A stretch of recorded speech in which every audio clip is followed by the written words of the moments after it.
Hi, this is a supplementary lecture from week 8 on an introduction to optimization, which is just really a survey of mathematical programming using Excel Solver.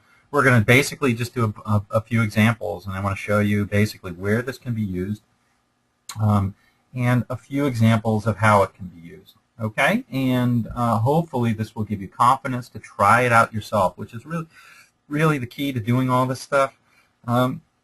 Optimization, linear programming, these are all fantastic tools, and you have to practice them to be able to do them and to be able to see the value of using this tool. So just want to get you a little bit comfortable with that. So let's get started. Here are the objectives, and we are going to talk a little bit about optimization problems in general, but mostly we're going to be focusing on using Excel Solver add-in to do this.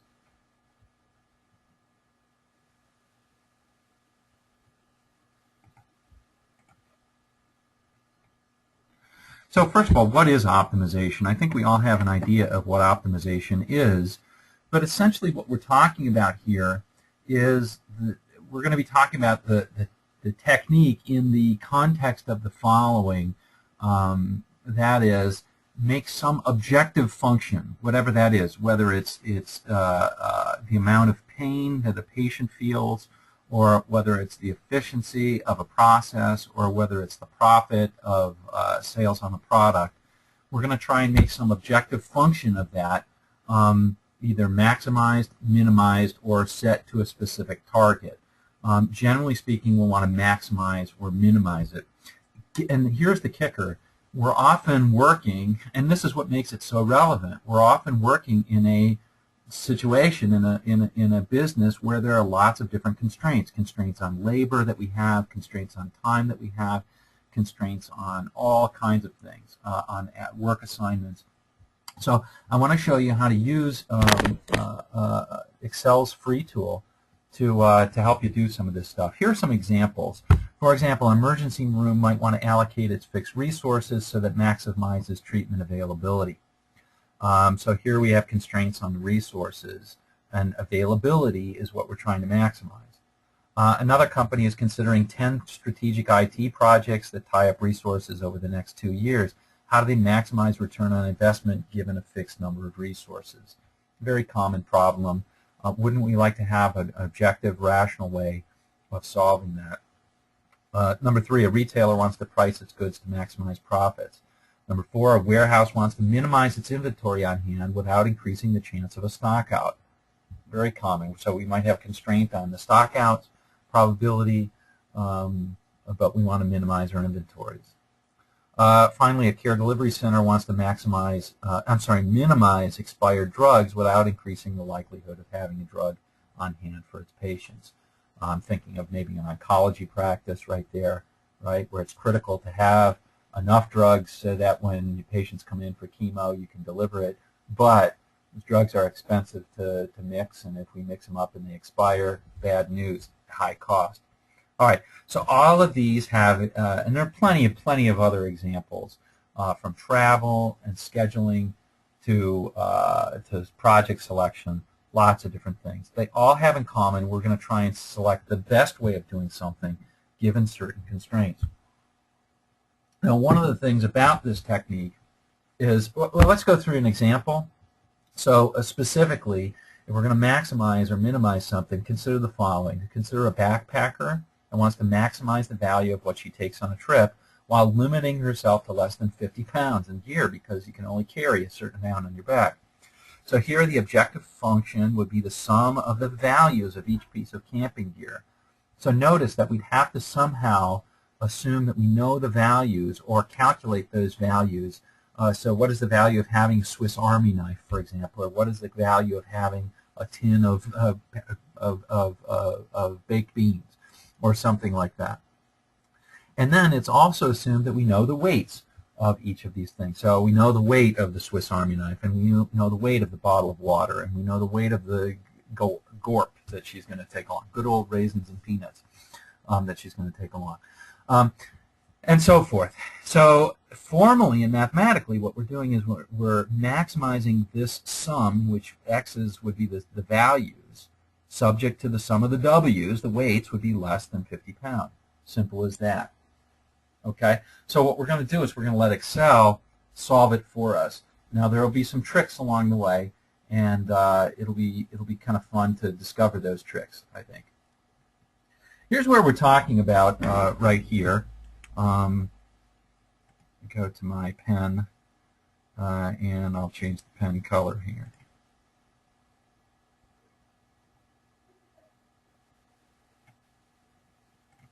I'm feeling in a magenta mood today. So we're talking about optimization right here. And for this, it's also, by the way, it's also called mathematical programming, and there's a number of different ones: integer, linear, nonlinear. The good news is that Excel Solver doesn't really care. It just solves them.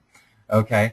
Now the key is that, yes, we're dealing, and understanding this, is that we have to make very strong, not assumptions, but I guess assumptions about what we know. So when we know a lot, this can be about prices, about weights, about things like that. This can be an excellent thing to use. When we're really making a lot of uncertain questions, we might want to use more statistical methods. Let's go through an example, and this example is given on the optimization spreadsheet on yours. I'll just follow it on this. Here we have but we'll do a couple of specific examples directly in there as well. Okay, so here we have a peripheral manufacturer. They make mice, they make keyboards, they make USB hubs, and they want to maximize their monthly profit. Seems like a reasonable thing to do. The only problem is they have constraints on their labor, how many hours they can put in, and they have constraints on the demand in the market. So how can we, and also on the available time in production hours. So a certain unit takes up production time on the factory floor, but also it takes up a certain amount of labor, and there's only so much demand for it. So how do we maximize maximize profit given these constraints? The monthly available hours, 10,000. Labor hours, 10,000. Available monthly production, 1,700. And we don't want to exceed the demand of the market. How can we do that? Well, we're going to use Excel Solver, and I'll show you how to put that in. But essentially, we set up a spreadsheet that looks kind of like this. We'll have each of our, here's our table right here, and we'll want to maximize our profits, so we'll set it up so that we have profits here, and we want to make sure that we don't that we don't go over the demand. Well, the first thing that we might do is we might see, well, if maybe we can stick in exactly demand. What if we could make exactly that much in a given month? But the problem is it turns out that we exceed the labor and the shop floor constraints. So let's go ahead and add those in, and if we do that, hold on, I think it's going to be better if we actually do this in Excel, and I'll show you how to do it directly. Okay, so here's the file in Excel, and just to show you what you're going to need to do to use the solver, first of all, you need to set up a spreadsheet where you have your objective function. So here is our objective function. I'm going to just label that as green so we can see what it is. Maybe a different color green there. That's a little bright, but okay. So that's our objective function, and you can see it's just the sum of the profit times the monthly demand. So if these are the things that we're changing, here's our profit. This is just the sum of the product of these two. So what would it be to make 12,000 mice plus 20,000 keyboards plus 9,000 USB hubs and so forth? Turns out it's 328. What would that mean in terms of the labor? Well, it's just the sum of the product of the labor that it's going to count. That's going to be. Okay, and finally the time. Right, so it's 20,000, right? So the labor is 12,000 times 2 plus 0.2 plus 20,000 times 0.3 hours, and so forth. And the shop time is these guys times the number of production units. So what we're going to do is we're going to play around with these things until we get an answer that's maximized.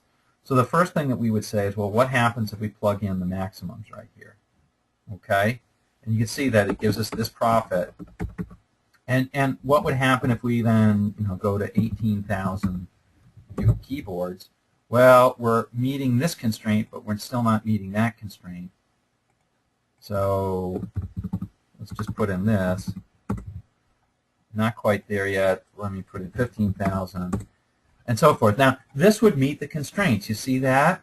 So when I put in these numbers, it meets the constraints. But is this the maximum profit that we can get while meeting these constraints? Let's let Excel figure it out, okay? So let's open up the solver.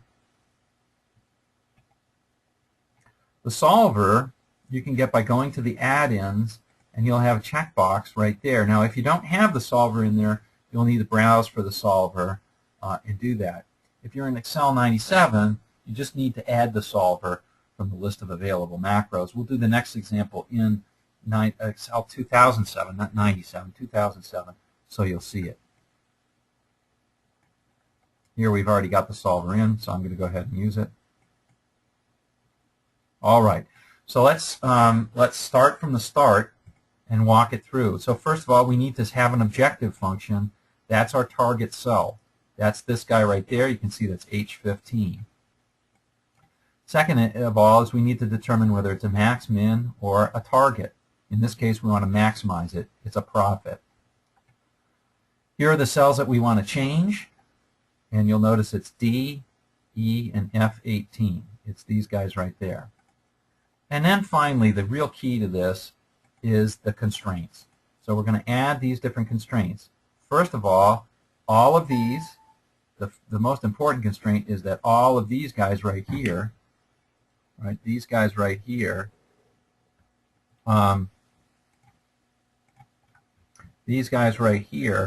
need to be less than or equal to this right here. Okay, so far so good. Second of all is that E18 needs to be less than E20. What is that? So E18 is less than or equal to E20. Oh, I'm sorry, this one is less than this one is less than this one, and then this one is less than that one. Those are the first three. And then the last two constraints, this one and this one, are both related to these over here. H17 needs to be less than I17, so remember that's the labor hours, and this needs to be less than 1,700. Okay? So once we've got that, let's go ahead and let's let Excel go ahead and make that solution. So click on the Solve button. Excel will work a little bit, and it will give us an answer. And there it is. It comes up with a solution that says this is the maximum, and we'll notice that the constraints are indeed satisfied. So that's how it works. That's it. That's it. Pretty straightforward. The hard part is setting up the spreadsheet. So let's go to a couple more, and we'll see how that works. All right. Let's go on to another one here, and this is a pretty common one. Here we're going to try and find an optimal schedule. So here we've got a care delivery center that's open 7 days a week. The number of workers needed on each day to meet patient demand is given on the spreadsheet, and it's actually right here. So consider like you've got maybe a convenient care clinic or something like that, and to meet the given demand, you need this many people staffed on each day. So fewer people on Sunday, Saturday, and Friday, but many people on Monday, Tuesday, Wednesday, Thursday. How should we staff this? Subject to the constraint that workers work on 5 consecutive days. So if they start on Monday, they'll work Monday, Tuesday, Wednesday, Thursday, Friday. If they start on Tuesday, they'll work Tuesday, Wednesday, Thursday, Friday, Saturday, etc. Okay, so that's the constraint. Okay, here's our spreadsheet. It's called Workforce. And what we've got here is our spreadsheet setup. And what we want to do is we want to minimize the total number of workers given that so many start on Monday, so many start on Tuesday, so many start on Wednesday, and so forth. Well, now notice that if you start on Monday, you'll work Monday, Tuesday. I've set up this matrix where it says Monday, Tuesday, Wednesday, Thursday, Friday you work, but you don't work Saturday, Sunday. If you start on Tuesday, you'll work these days, but not on Sunday, etc. Okay? So that's what's going on there. All right. And here might be our initial guess. Now, another way of doing that, let me put in maybe a more dumb guess. What if I wanted to say, well, I had 16 people start on Monday, and that's all I had. Well, obviously that's going to work for these, or for these days, but it's going to fail on Saturday, Sunday. So maybe we'll have 8 people start on Saturday. Well, if we do that, look at what we've got. We've got a tremendous amount of overstaffing on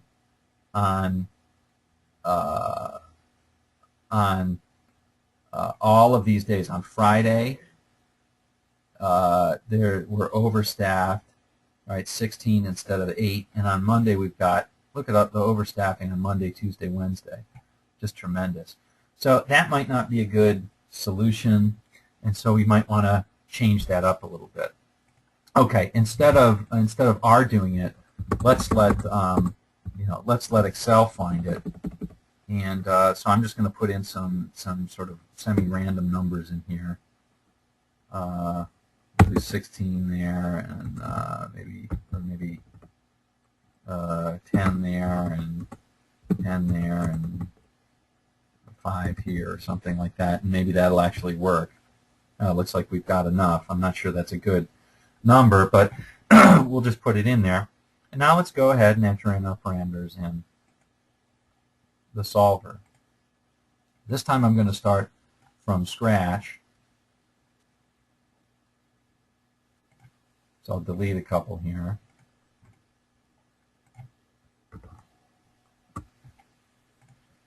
And let's delete this. So the first thing is we need to change the objective function. Here the objective function is this target. We want to minimize it, not maximize it. And we want to change the cells, these guys right there. Okay, we're changing these in order to see what happens there. Okay, now we have to add the constraints. So the real constraints are that these number working are greater than or equal to right there. Now here's a shortcut. Remember last time we did it one at a time. Here we're going to do it all at once, because otherwise it would really be tough to do. So our cell references, these have to be greater than or equal to these right here. Okay, let's add that. Okay, now what I'm going to do is I'm going to let it solve this, and we're going to run into a problem, and you'll see the problem right away. And this is one of the things that can happen when you're using the solver. It's okay, no harm, no foul. You just figure it out, and over time you get better at it. So we're going to make an instructive mistake here. Let me go ahead and do this. Looks like we're all set. And look what it found, however. I'm going to keep the solver solution for just a moment. It changed these, but look, it made some negative numbers. Now, I don't know about you, but we can't start -3 people on Wednesday. It doesn't make any sense. So we're either going to have to fix it as greater than 0 or something like that. Okay? So let's do our the other thing is, if you look carefully, yeah, it's actually creating things that are non-integers. So it says start 5.6 people on Thursday. So we're going to have to fix that to be an integer too. So let's go ahead and do that. So I'm going to add another constraint that these must be integers. I'll add that. And I'll add the last constraint that these must be greater than or equal to 0. Okay, let's click OK, and there they are. So when you add them, they add to the top. Maybe they add alphabetically. Okay, looks like we've got it all. All right, let's go ahead and solve it. Bam, there it is. It finds that if we start 3 people on Monday, 2 people on Wednesday, I'm sorry, 2 people on, Wednesday, 2 people on Thursday, 1 person on Friday, 3 people on Saturday, and 7 people on Sunday, that's one of the minimum solutions. Now, it turns out that it's not the only minimum solution, but it is a minimum solution. Okay? So, for example, if we started out with a slightly different take, like let's say we had 7 there, and let's make this 0, and let's add maybe make that 4 and 5 here, or something like that. I'll let it go. We may not get exactly the same answer for these, but we will get the same minimum. So sometimes you can play around a little bit with that. Sometimes there's more than one way to skin a cat, is I guess the way you put it. Yeah, so another way of getting 18 would be to start 10 on Monday, 2 on Tuesday. So sometimes you can run it a couple of times. There is a report in here called the sensitivity report, which you'll see. See, now it comes up with that other solution where there's some sensitivity that we can look in there. There's some answer reports, and it'll tell you a little bit about that. But generally speaking, if you run it a couple of times, it'll give you maybe 1 or 2 different answers. That's okay. Sometimes you can find different ways to maximize something. All right. So that's a little trick, the trick of the 1s and 0s. Let me show you one more. There's a good example with a legal firm.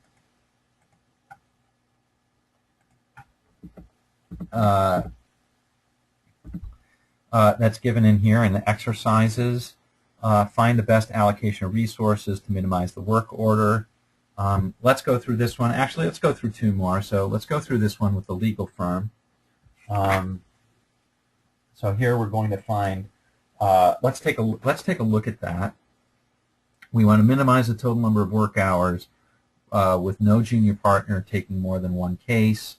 How could your answer differ if lawyer 2 would not take a certain case? Okay. So so anyway, here we've got a senior partner, and he's going to dole out responsibility of 5 cases to 5 junior partners. How should he best do it? We want to minimize the total hours. I guess maybe if you work for this law firm, maybe you want to maximize the total hours. Sounds anyway. I'm not. You know what? I'm not going to fall into making lawyer jokes. That's in bad taste. So one of the ways that I've written this is I've made. You'll see that I've made a matrix here, and this matrix shows that if I take 1 case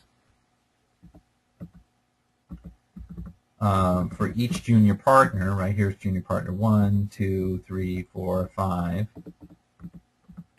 There's a total number of cases, case 1, case 2, and so forth. And so we'll also have to put in another constraint or 2 in here. Each lawyer can take only 1 case, and there's this. All right. So let's go to it. There's a couple of instructive mistakes here that we'll make as well.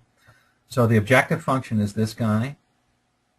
Which cells am I going to change? Well, I get to change all of these cells right here, J3 to N7.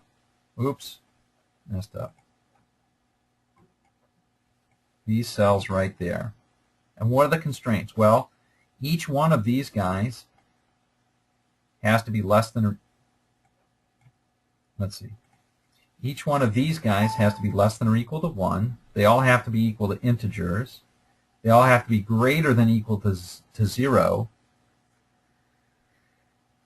And all of this, J through M, has to be equal to 1. Now we could also put a sum over here and make sure that that sum is never greater than 1, but it turns out that that's unnecessary. Let's go ahead and hit the solve button. And in fact, we find out that for, and we'll keep this, we find out that this is our solution. If we assign lawyer number 1 to case 1, lawyer number 2 to case 2, 3 to case 3, and lawyer number 2 is being assigned to case 2, case 4, and case 5. So we've got to put in a constraint that keeps us from over-assigning on that. Well, one way of doing that would be, let's just sum up over here this row, right? And one of the things that we can say is that all these have to be equal to 1. Right? The sums of all these have to be equal to 1. So we'll put a constraint on that.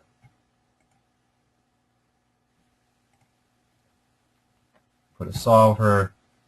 We'll add the constraint. All these are equal to 1.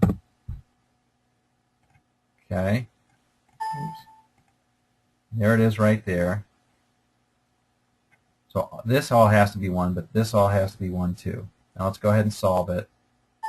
Notice it took a little bit of time to do that, and it came to the answer. Now, if you're noticing here, it doesn't quite come to 0. It comes to 10 to the minus 11th, but that's pretty close to 0, right? Okay. All right.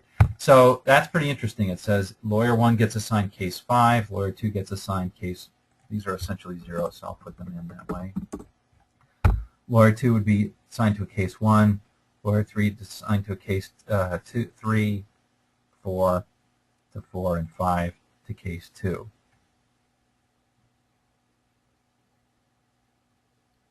Okay. So now what if we had, now in the book it says what if lawyer 2 would not be assigned to case 5? Well, no problem, he isn't. But what if we didn't want to assign him to 1? How would we find that solution? Now notice when we added this constraint, it added hours on there. That often happens. We were able to get to 427 before. Now it's 443. Let's see if we can get it even. Let's see if we can take into account. Suppose lawyer 2 would not take on case 1. So I'll just show that in red. Oh, that's a little too bright for me. How about light orange? There we go. How about, okay, this guy right there. What if this had to be equal to 0? We still had these constraints, but he would not take on this. That's pretty straightforward. We'll just add that constraint that that's equal to 0. We'll add that constraint that this cell is equal to 0 and go for it. And there it is. It solves. Whoops, hold on a second. Okay, let's do the example on exercise 2. We're going to restart this. Let's do the example on exercise 2, which is optimization for a legal firm.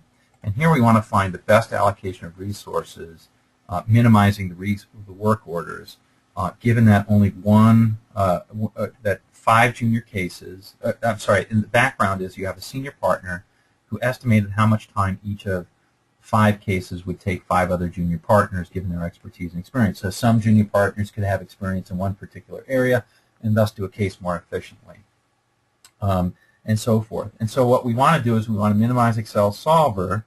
Using Excel Solver, we want to minimize the work hours given the constraint that no junior partner can take more than 1 case. And then let's also look into what would happen if a specific lawyer or junior partner wouldn't be able to take a certain case for one reason or other, maybe conflict of interest or who knows what. So let's take a look at that.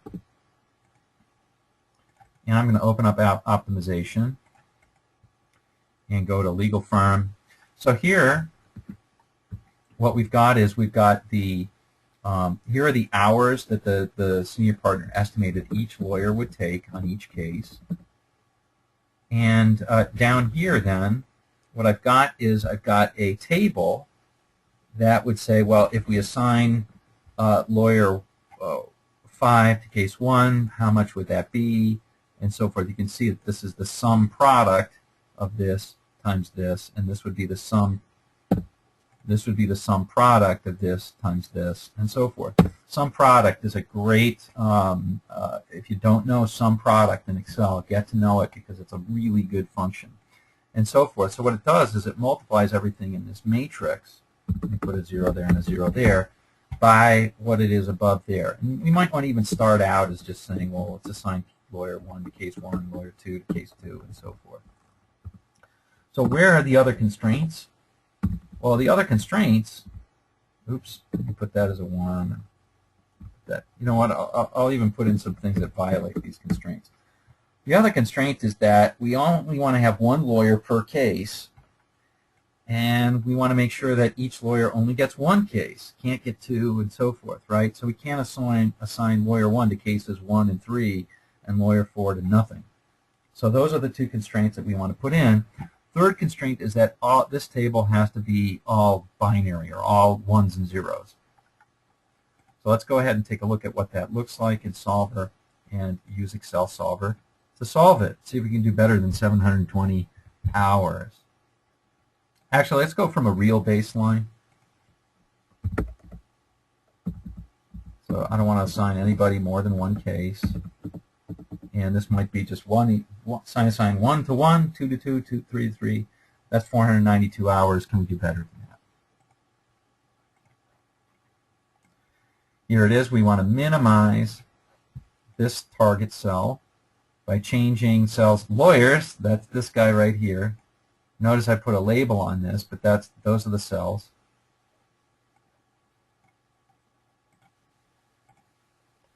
And we want the subject to the constraints that this is equal to that. This right here is equal to 1. This right here is equal to 1. And all of these cells in yellow are either 1s and 0s. That's the binary. Okay. So let's go ahead and let it rip. See what we get. And there it is. Excel came up with a solution, and we're going to keep it, that says assign lawyer 5 to case 1, lawyer 4 to case 2, lawyer 3 to case 3, lawyer 2 to case 4, and lawyer 1 to case 5, and it comes up to 436 hours. Quite an improvement, almost 60-hour improvement. So that's quite a bit. Now, what would happen if we wanted to say, I'm going to get rid of that. That's so bright. Oh, that's a little better. What would happen if for some reason, suppose lawyer 1 had a conflict of interest on case 5? And we'd say, well, lawyer 1 can't take on case 5. How would we do that? Well, now we can say that we're just going to force this particular cell, which I'll mark as maybe bright orange, as equal to 0. So let's just add that constraint that this cell is equal to 0. Oops, not 0 minus. And there it is right there. Go ahead and click the solver. The solver sometimes has problems with this, so you might want to start going back from a, see, it didn't actually solve it. It does happen once in a while that solver has problems. So what you might want to do is, let's just go back to our original, which was this.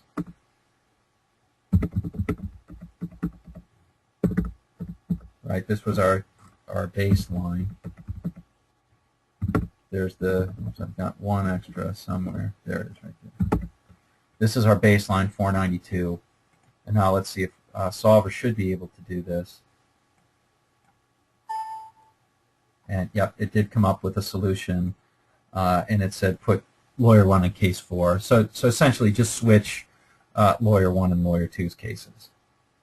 And it doesn't do quite as well. It comes up with 446, which was more than 436, but at least it avoids that conflict of interest.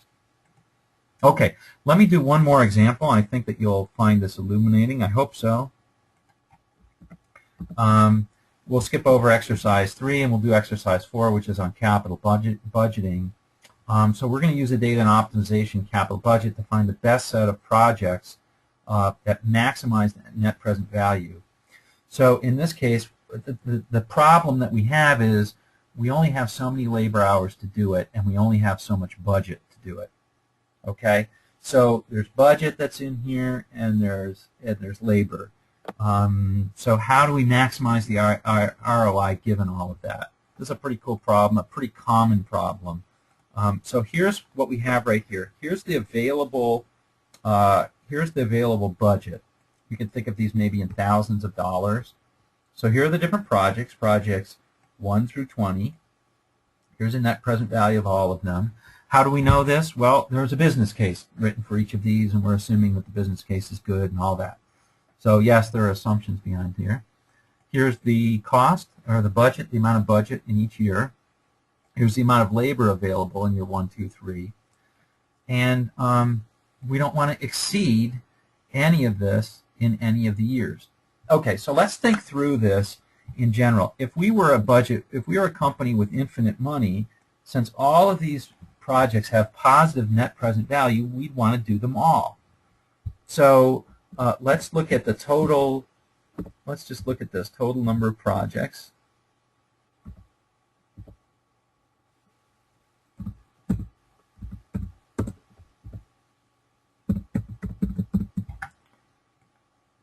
So here I've got 20 projects, and I've selected 12. And then here I'm going to equal the sum of, or I should say sum product of this array and this array. Not disarray, okay? All right, and now let's make all these ones.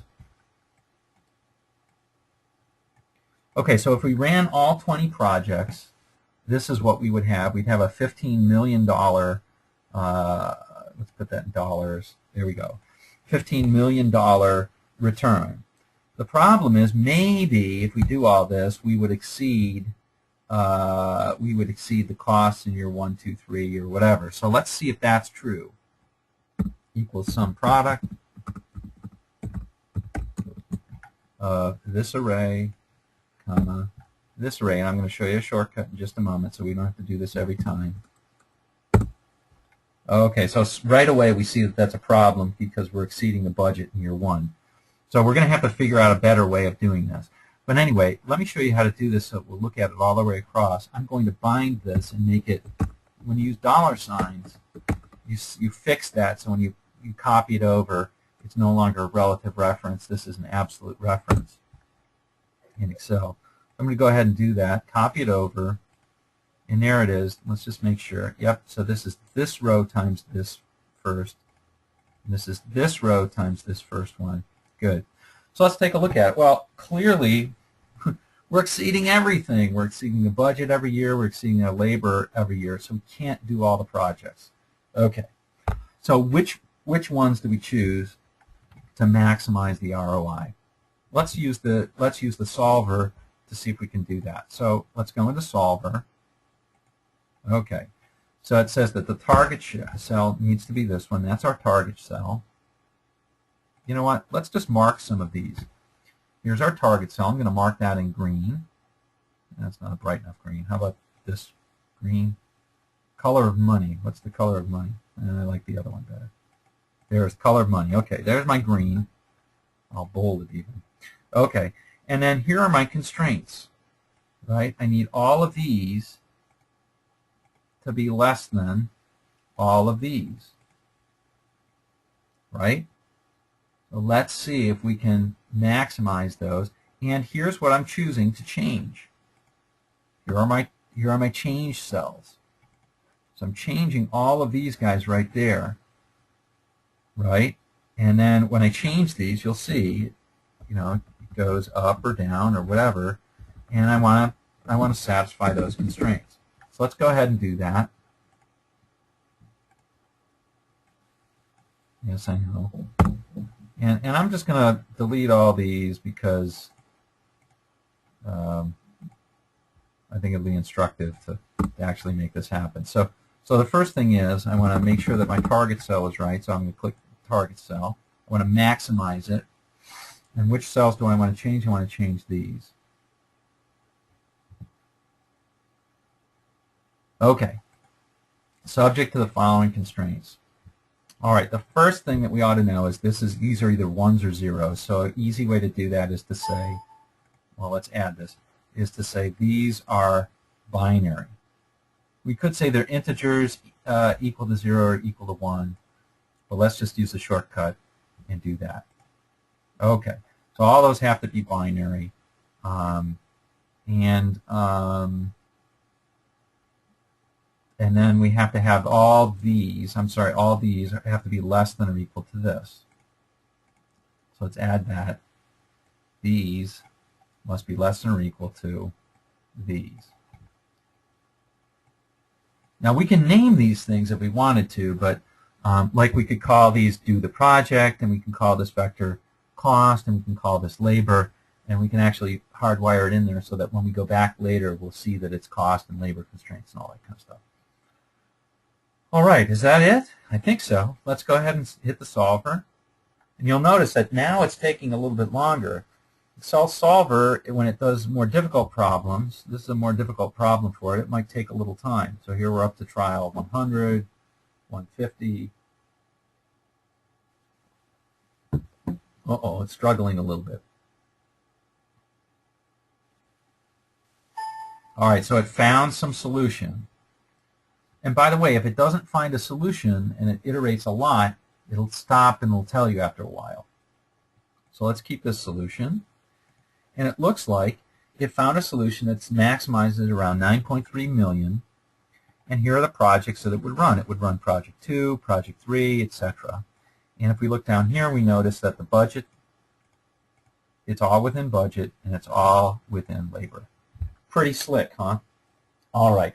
Let's ask two more questions.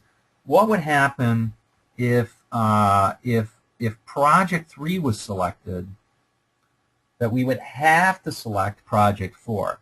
So right here, for example, I mean, and we all have that, right? Where we have projects that only make sense if other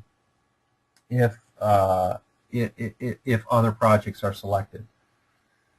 So here's an example of a situation that we wouldn't allow. If Project 3 were selected, we would also have to select Project 4. How could we put that in the constraints?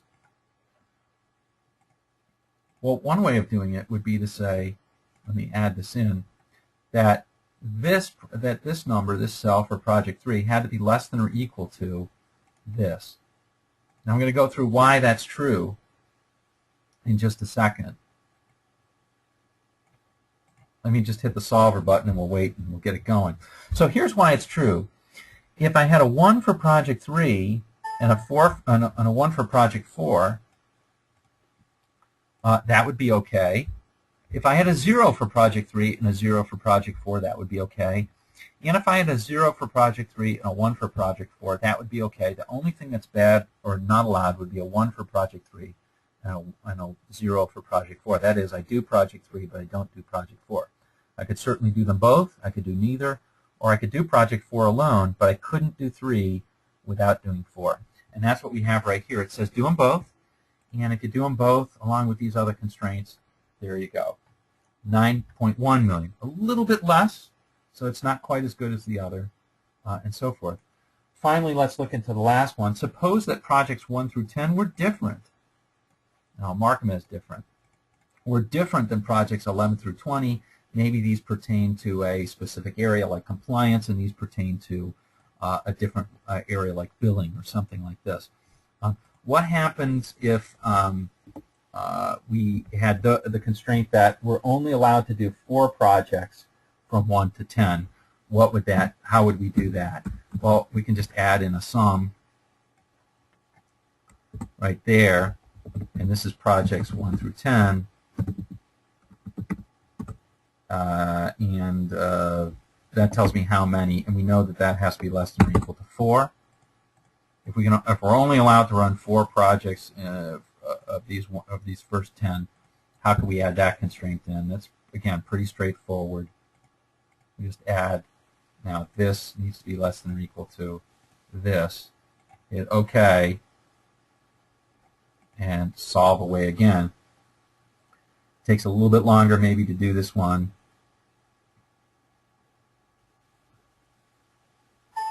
And there you go. it came up with something that was a little bit less, 8.9 million. So putting on all these different constraints, yes, they restrict the possibilities that we have, and you can see how that all works. All right. Well, hopefully this has been illuminating and hopefully fun.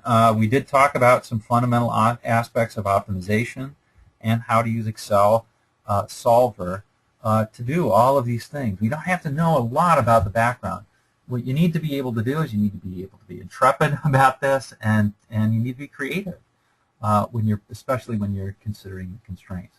But super powerful tool, really fun tool to be able to play with, and I hope you enjoy it. Hope you enjoyed this lecture. All right, take care. We'll see you.